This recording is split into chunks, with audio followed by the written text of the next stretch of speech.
অবশেষে আমরা চলে আসলাম। অনেকেই ভাবতেছিলে যে ভাই আপনি তো অ্যাপ্লিকেশন লেখার শর্ট ফরম্যাট দিলেন, সামারি লেখার শর্ট ফরম্যাট দিলেন, ভাই এখন প্যারাগ্রাফ লেখার শর্ট ফরম্যাটটা কবে দিবেন?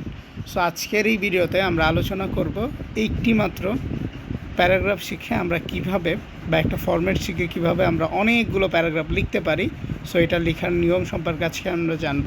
অর্থাৎ বিশেষ করে air pollution, day violence, load shedding, ঠিক আছে, traffic jam, environment pollution, women and child torture, so যত ধরনের নেগেটিভ যত ধরনের প্যারাগ্রাফ আছে আজকের এই ভিডিওর মাধ্যমে আমরা ব্যাড সাইড যত ধরনের প্যারাগ্রাফ আছে সবগুলো সম্পর্কে আমরা জানব।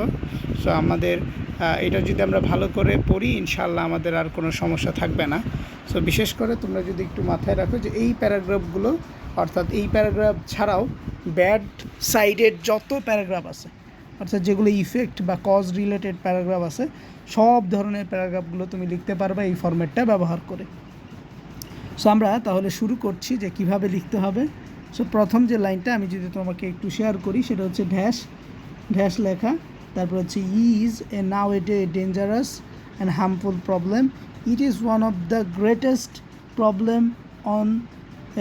Problem not only in our country but also in the country laying in this third world. So এখানে কয়েকটা বিষয় আছে, দেখতে পাচ্ছ যে কিছু কিছু জায়গায় গ্যাপ দেওয়া আছে। এখন তোমাদের মাথায় হয়তো কোশ্চেন যে ভাই গ্যাপ দেওয়া আছে বুঝতে পারছি, বাট এই গ্যাপের মধ্যে কী লিখতে হবে? সো এই কোশ্চেনটা মাথায় ঘুরপাক খাচ্ছে। সো এই গ্যাপের মধ্যে হচ্ছে তোমার যে প্যারাগ্রাফটা আসবে সেই প্যারাগ্রাফের নামটা লিখে দিবা। ধরো তোমার পরীক্ষা আসে এয়ার পলিউশন, তাহলে লিখবা যে এয়ার পলিউশন। যদি তোমার পরীক্ষায় আসে হচ্ছে তোমার লোডশেডিং, তাহলে লোডশেডিং লিখবা। ট্রাফিক জ্যাম আসলে ট্রাফিক জ্যাম, এনভায়রনমেন্ট পলিউশন আসলে এনভায়রনমেন্ট পলিউশন, রোড অ্যাক্সিডেন্ট আসলে, চাইল্ড লেবার আসলে, প্রাইস হাইক আসলে, অর্থাৎ যেগুলো তোমার পরীক্ষায় আসবে সেই প্যারাগ্রাফটার নামটা তুমি প্রথমে যেগুলোর মধ্যে গ্যাপ আছে সেখানে লিখে দিবা। তারপর তুমি কি করবা ভাইয়া, তারপরে আবার যে পরের লাইনগুলো আছে সো এই লাইনগুলো একটু তোমার লিখে দিতে হবে।